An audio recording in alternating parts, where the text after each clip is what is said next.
Hi there.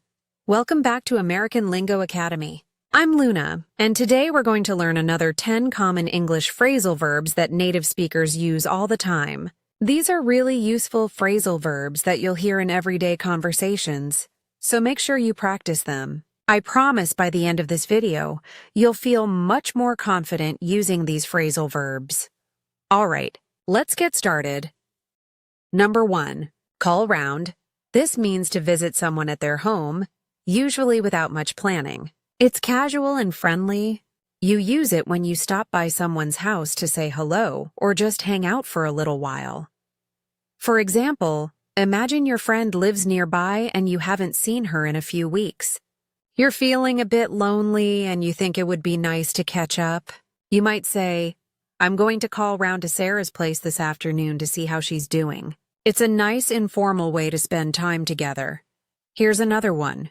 Your neighbor is sick and you want to check on him. You could tell your family, "I'll call round to John's house later with some soup." Maybe you made chicken noodle soup and you know he lives alone, so this is a kind gesture. See how natural that sounds? Number 2, call up. This one simply means to telephone someone. It's super common in everyday English, and you'll hear it all the time in movies and TV shows. When you want to talk to someone on the phone, you call them up. For example, you need to make a dentist appointment because your tooth has been bothering you a little bit.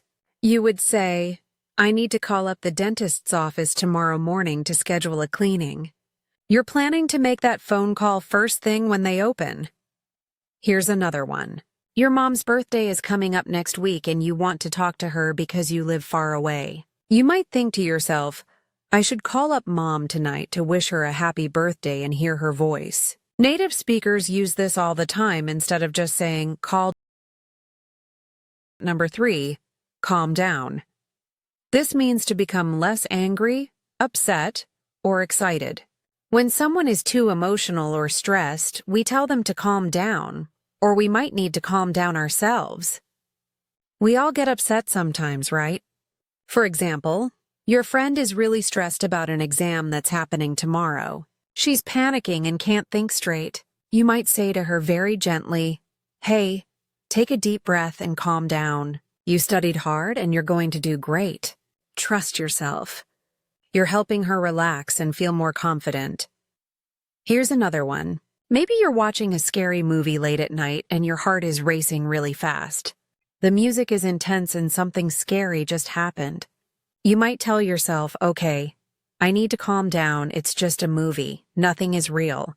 This phrasal verb is perfect for moments when emotions are running high.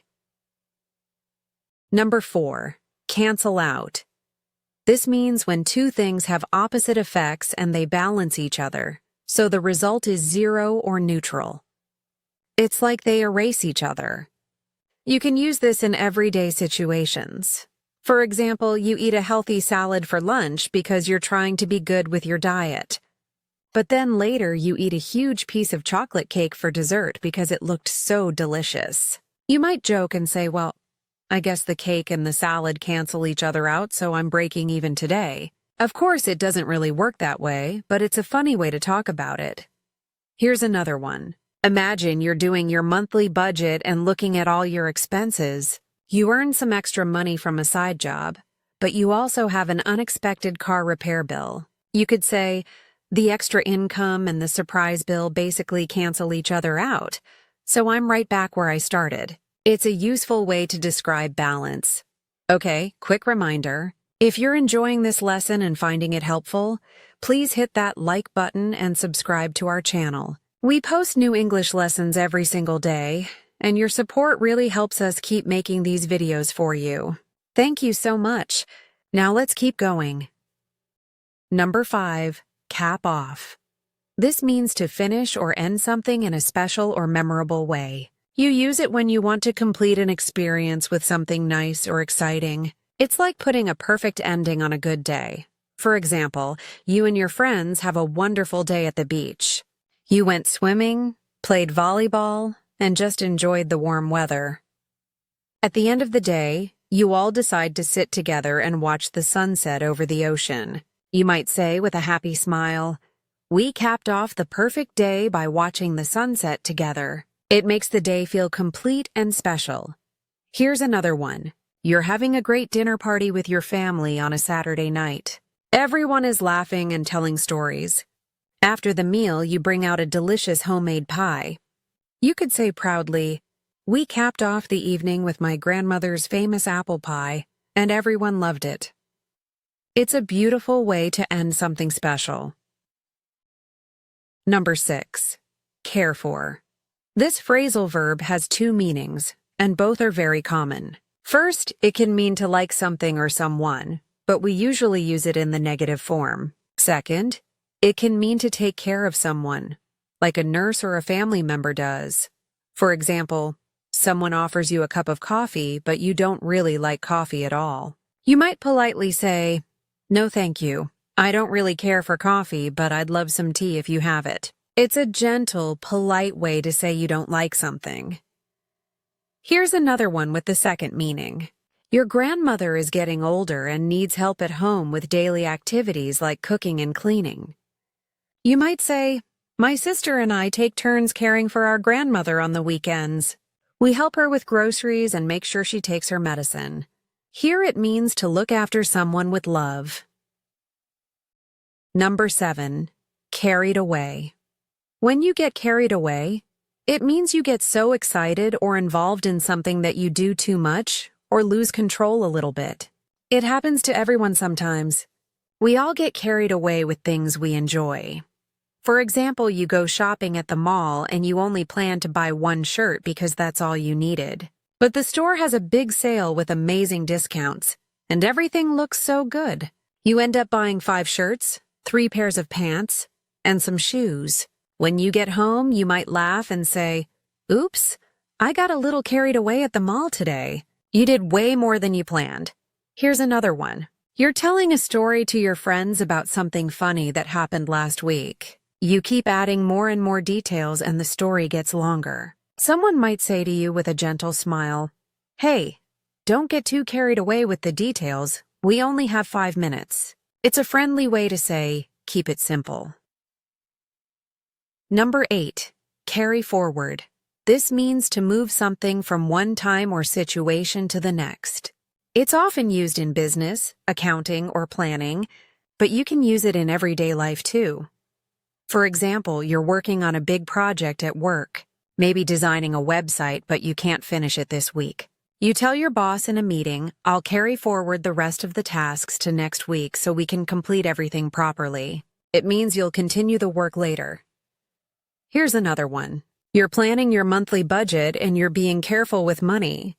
You have some money left over at the end of the month, maybe $50. You might say to yourself, "I'm going to carry forward this extra $50 to next month's savings budget." It helps you stay organized with your finances. Number 9. Carry off. This means to succeed in doing something difficult or to do something really well, especially when it's challenging. It takes skill, confidence, or sometimes luck to carry something off successfully. For example, your friend is nervous about giving a speech at her sister's wedding. She's worried she'll forget her words or start crying. After the speech, everyone claps and people are wiping tears from their eyes. You give her a hug and tell her, "Wow, you really carried that off perfectly. I'm so proud of you. She did a great job even though it was hard." Here's another one. You decide to wear a bold, colorful outfit that's a little unusual, maybe bright orange pants and a purple jacket. Your friend looks at you and says, "Not everyone could carry off that look, but it looks amazing on you." It means you succeeded in making it work because of your style. Number 10. Carry on. This means to continue doing something, especially when it's difficult or after something interrupts you. It's about persistence and not giving up. It's about keeping going even when things are hard. For example, you're studying for a big test late at night and you feel really tired. Your eyes are heavy and you want to sleep. But you tell yourself, "I just need to carry on for 1 more hour, then I can rest." You're encouraging yourself to continue even though it's tough. Here's another one. At work, there's a problem with a project. Maybe a supplier didn't deliver materials on time.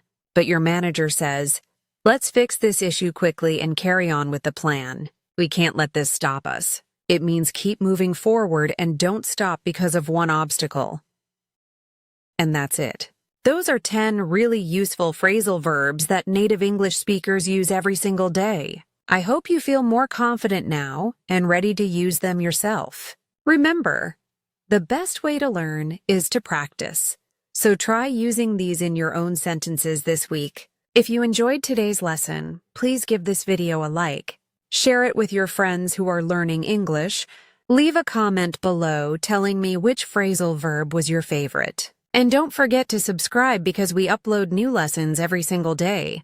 Thanks so much for watching, and I'll see you in the next video. Keep practicing and happy learning.